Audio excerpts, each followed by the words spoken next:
everyone can hear me. I have to be very careful not to touch that because it turns it off like yesterday. Sorry. This is day 1569. And it is that many days since Richard was premeditatedly murdered on Fort Bliss. It's an internal code red, and it is a rogue criminal group, yet it's internal on Fort Bliss, compromised military leadership that is part of this rogue criminal group. And when I'm talking about the military leadership, evidence shows, this is not us, just speculating. Evidence shows that it is Major General Clem Coward, that it is General Garrett, Michael Garrett. So those are the major players in this. But of course, Richard's platoon leader, Dallas Hart, and his mother, Leilani Hart, and CID agent Tavita Nusa, a family member of the Harts, and more than that, because Leilani Hart was giving him sexual favors. All of that was ongoing, a long history of incest, a long history of child porn, a long history of child abuse in the worst kinds of ways. And, it just goes on and on. So that's part of it. And, another thing that needs to be stressed is that Fort Bliss is the home of, and I'm making sure I'm on. So, yes, everything's good. I can see comments. Is the home of the Emergency Intake Center, and evidence shows that Director of Emergency Services, who had a very close relationship with Leilani Hart, Thomas Kane, also a close relationship with the CYS, the Child Youth Services, and Ogle. And they are absolutely I absolutely believe and know, because evidence is there. They have an obligation to all these children on Fort Bliss, right? To their security, to keep the military installation secure. And they didn't, and they failed. And Richard reported to Child Protective Services. And so, which would go to and Ogle, the Child Youth Services. She would know all of that. And, spending my life very connected to the military, going to DOD schools when I was a child, knowing lots of DOD's school teachers, absolutely, I understand what's going on with Child Youth Services, lots of history there. And, so she would absolutely know, and she is absolutely responsible for these 325 to 500,000 missing and mostly dead children. And, it's really bad, because the things that we're hearing, why they're mostly dead, it's trafficking, and it's, child trafficking at the worst, and also organ trafficking at the worst, because many of these minors, were up to 17 years old.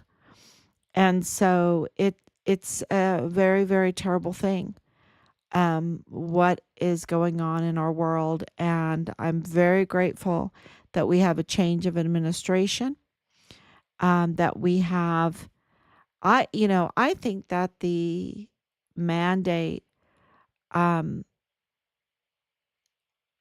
about this election, for this election, was about accountability. I think that the American people, I think that the world, because I heard from around the world when President Trump won this election, but I think that the really big issue was accountability. How could they do what they did in 2020 and get away with it? How can they just steal the money the way they are and get away with it? How could the banks from, 2008, I lived in Ireland at the time. We lived in Ireland.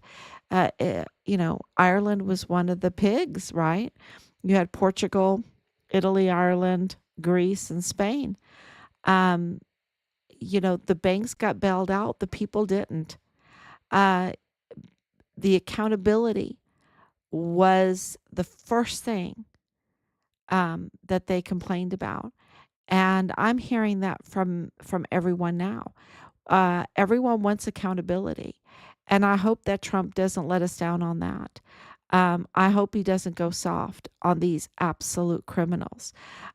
What they've done and what they've done to our family, what they did to Richard, um, targeting him, making his life absolutely miserable for being a distinguished honor graduate and whistleblower, right? Whistleblower, and murdering him, forcibly removing him from the barracks. I haven't said that enough lately. Forcibly removing him from the barracks and murdering him, and then treating his body very, very badly, dismembering him, dishonoring his body, um, and we have information, evidence. We have evidence that confirms that they have Richard's remains, partial remains, and they're not giving it to us. And they lie to us, and so we want accountability. We want our son's remains, and we want them to be held accountable for this kind of cover up, for withholding the massive crime committed against a whistleblower soldier, our son, and the crimes done to him physically, also mentally, what they did to him. He held very, very strong through it all. I just can't even imagine.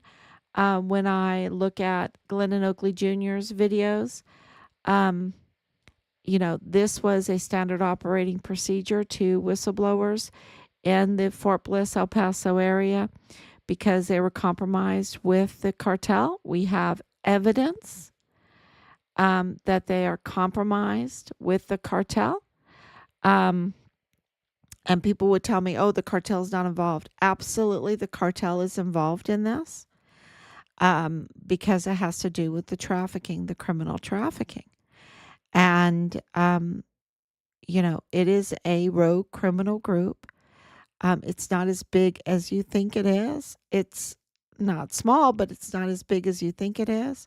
Because look, they had to use Leilani Hart, the prime suspect in the murder case of our son, right? The prime suspect, um, as a false source, as an unreliable source, to target the whistleblower in our son's case that reported her as the prime suspect in the case for tampering, getting this access through CID agent Tavita Nusa and tampering with Richard's files. Absolutely, you know, that's a small group, right? And her connection with Rosa Maria Valdez Garcia of 3905 Bliss Avenue, of course, in the same household as Danae Katzen. Danae Katzen, who targeted us just I would say, yeah, 2 days after we arrived in 2020. And then again, that same family targets our whistleblower, um, and is involved in the Walmart mass shooting case. You see, the Walmart mass shooting case and Richard's case are one case. And I've been saying that for a long time because it's the same people. And this audio drop today, um, we have all of this audio that we're going through. And I thought this was pretty compelling, where he's saying to this day, Patrick Crusius is saying, maybe one or two people, but he can't even fathom what was done. Um, and this is out of a liar's mouth, right? So, number one, Patrick Crusius seems to be very nonverbal. Um, I would like to hear his side of the story. I'd like to hear him, um, the prosecuting side, to ask him some questions right on the stand. When, where, why, how, what? And because when he was questioned by a victim, asking him, "Are you sorry?" Yes. And he didn't even say yes. He just nodded. He didn't even talk. He just nodded yes, right? And are you a white supremacist? No. You know, just nodded no. Um, I really believe that we have a, a good reason to suspect that he's nonverbal. And of course, we know he's autistic. We know he's severe. Um, and we know that with that kind of disability, he could absolutely not, no way could have pulled this off as a lone shooter. Um, with the kind of ammunition, the brown tip bullets, the green tip bullets, um, changing out, uh, you know, the magazine from the rifle. No, being in the car just in minutes, getting internet access, loading up from your laptop a manifesto, creating a manifesto, um, and then surrender yourself after you've like been in rage. You're in rage, and he has shown no indication at all of any kind of rage, and he hasn't been surrounded by any kind of medical professionals. He should absolutely be surrounded by medical professionals, and we should hear their testimony, right? But that's not the case here. It's just cover up, cover up, cover up. And with Joe Spencer's audio recordings, and this one today, the To This Day recording, he absolutely proves himself as a criminal, because he lied to the federal court. He absolutely lied and swore that Patrick Crusius could understand the allegations against him, that he took full responsibility for the 23 deaths and for the hate crime. And yet Patrick Crusius is denying it. And even Joe Spencer, in his own words in these recordings, is denying it. And, so he has committed a fraud against the federal court and a fraud against the community, the fraud against the people, and he needs to be held accountable. He absolutely cannot be on this case. He's absolutely a detriment to justice. I think he should lose his law license for what has happened here. So, um, there we know through corroborating these audios that were very graciously sent to us, and we're very, very grateful for that. Grateful for those putting trust in us. Um, but those audios have been out there because it was in El Paso Times. And that means that the DA had them. That means that the law enforcement has them. They have them.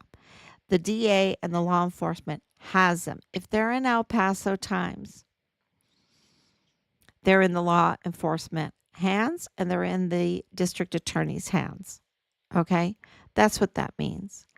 And yet they have continued to let this fraud go and continue. And that's par, isn't it? Because we have a fraudulent district attorney. He's a usurper. He did not sign the anti-bribe line before he took the oath of office, which is a big deal because, um, and there's others that do this too. It is required by the Texas Constitution that you must sign the anti-bribe line before you take your oath of office so that you are swearing that you have not taken a bribe and that you're going to be held accountable if you do. And so it's a very important step in all of this. It's not something to shoo away or who cares or whatever. It's a very, very important step. And we can't have leaders taking oath of office, especially a district attorney, that is susceptible to bribes, right? So, you can't just sign it afterwards or whatever at a later time. You have to sign it before the oath of office because, according to the law, according to the Texas Constitution, it must be done before. If it's afterwards, then it's void. And I think that's a clever little trick that they try to play. So he is not installed properly. He is not a legitimate DA. And then we have the fake medical examiner, the fake individuals that are impersonating judges on the El Paso Criminal Law Magistrate Court. We have the fake chief of police for the El Paso Independent School District. We, there's so much the fake. Uh, yeah, I was reminded, thank you so much, Team Find Richard Halliday, of this today. The fake task force find Richard Halliday. That was fake because it had no op board. So there is a lot of using taxpayers' money to create a facade, and yet uh, they're undergoing and engaging in criminal activities behind the scenes, and they only use their position. They weaponize their position, manipulate their position to cover up their criminal crime network. So that is really, really important. Um, and it is important to know that everything that happens in the Walmart mass shooting case is absolutely um, together with Richard's case and, the DA's case. Why is the DA a usurper? Why is the magistrate court fake? It all fits together, and it's one big story. It's one big story. It's very important for everyone to understand that. So I hope you enjoy the little sound. Well, the little sound drop. There's so much, and we're going through it, And, some of it is pretty, uh, you know, it's not all the best quality. So we're doing the transcripts for everyone, um, and so this is really really important because Joe Spencer is part of this criminal group.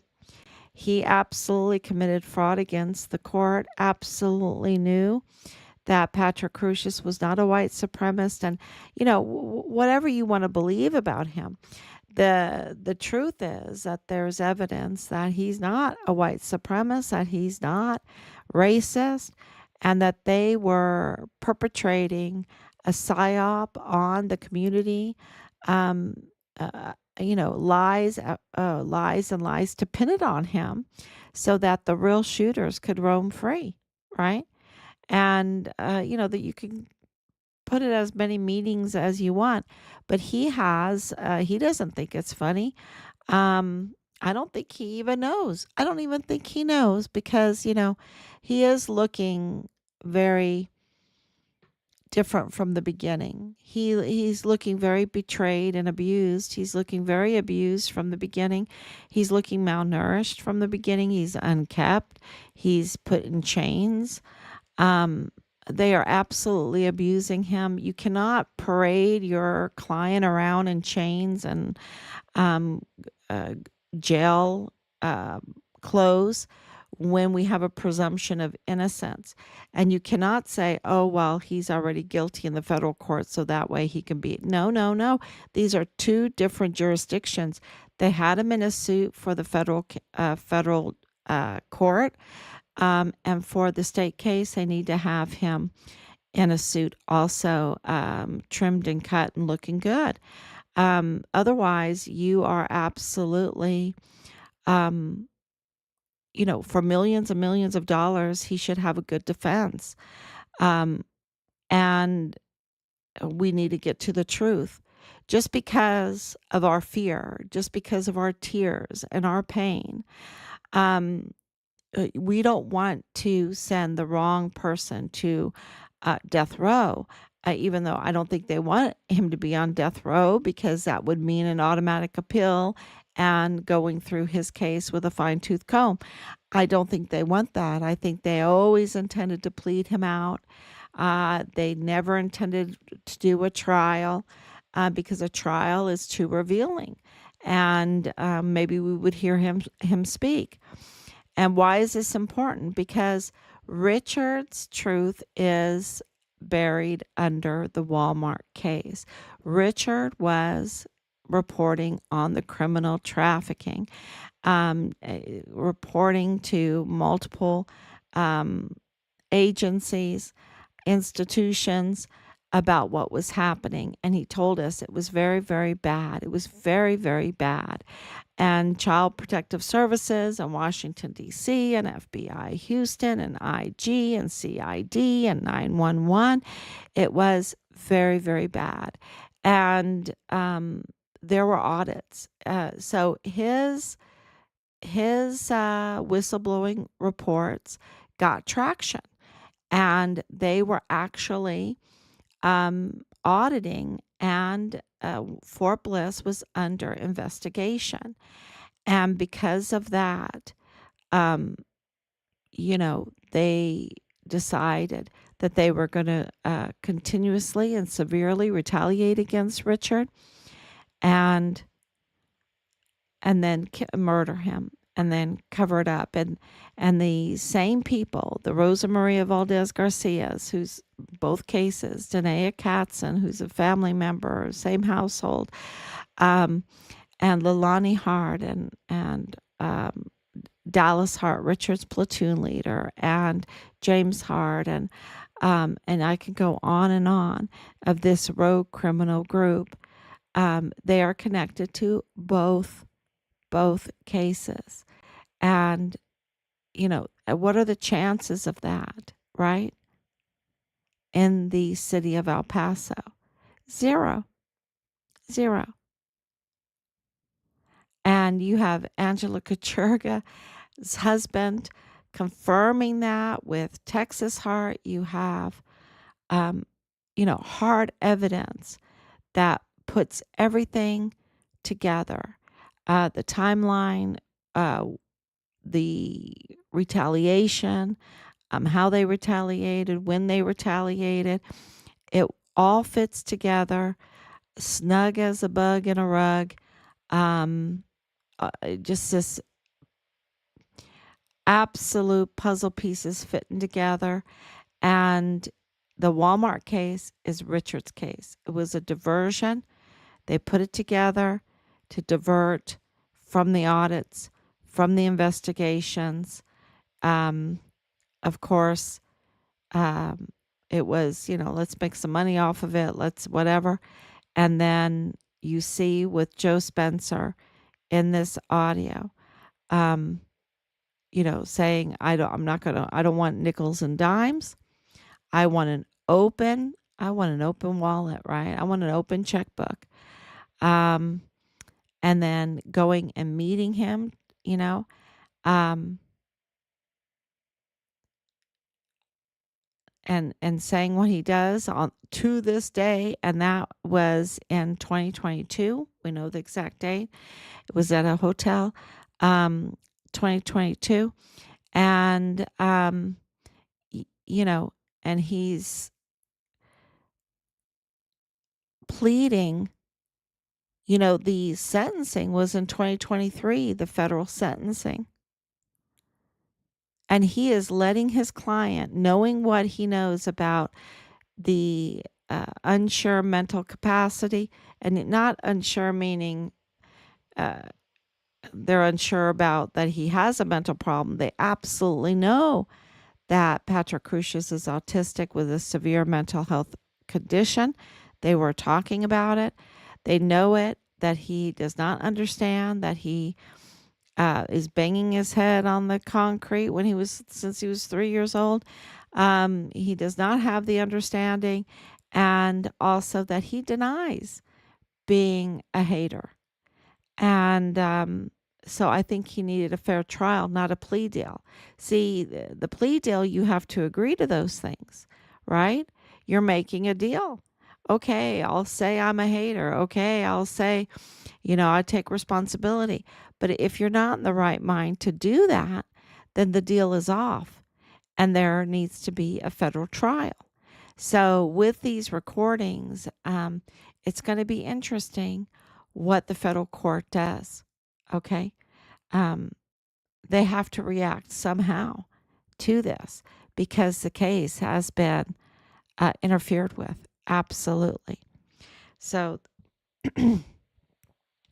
I just appreciate everyone, and please share this. And I think that if you share the audio and share what's going on, we will get accountability. And with this new administration, um, the doors are opening up, and I'm really um, I'm cautious because of everything we've been through, but I am really happy that we have this new administration. It's really changing things already, just in what, 3 days. So thank you so much. God bless you, and I will be back tomorrow, God willing.